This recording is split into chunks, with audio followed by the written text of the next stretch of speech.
શહેરની સૂચના અનુસાર સુરત શહેરમાં થતા સાયબર ક્રાઇમને અટકાવવા સારું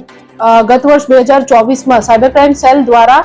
મોટા વરાછા વિસ્તારમાં આવેલ એક પ્લાઝામાં રેડ કરવામાં આવેલ અને ત્યાંથી જે ખોટી બોગસ ફોર્મ બનાવીને એકાઉન્ટ્સ સાયબર ક્રાઇમ વગેરે માટે પૂરા પાડવામાં આવતા હોય છે એ પ્રમાણેનું એક ઓફિસમાં રેડ થયેલ હતી સાયબર ક્રાઇમ સેલ દ્વારા અને એ વખતે એ રેડ અનુસંધાને એફઆઈઆર નંબર 64 રજીસ્ટર્ડ કરવામાં આવી હતી જે અંતર્ગત તપાસ રેડ દરમિયાન તથા ત્યારબાદ તપાસમાં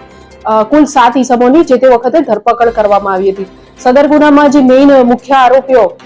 નરેશ ધડુક અને રજની ખૂંટ દ્વારા સુરત શહેરમાંથી જે એકાઉન્ટ્સ બધા સેવિંગ્સ એકાઉન્ટ તેમજ ફોર્મના જે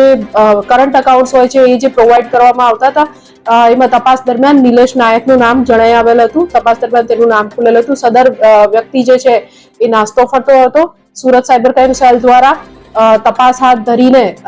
ગઈકાલે આ ગુનામાં નિલેશ નાયકની ધરપકડ કરવામાં આવી છે હાલ તેના રિમાન્ડ મેળવવાની કાર્યવાહી ચાલુ છે ત્યારબાદ આ કિસ્સામાં વધુ તપાસ હાથ ધરવામાં આવશે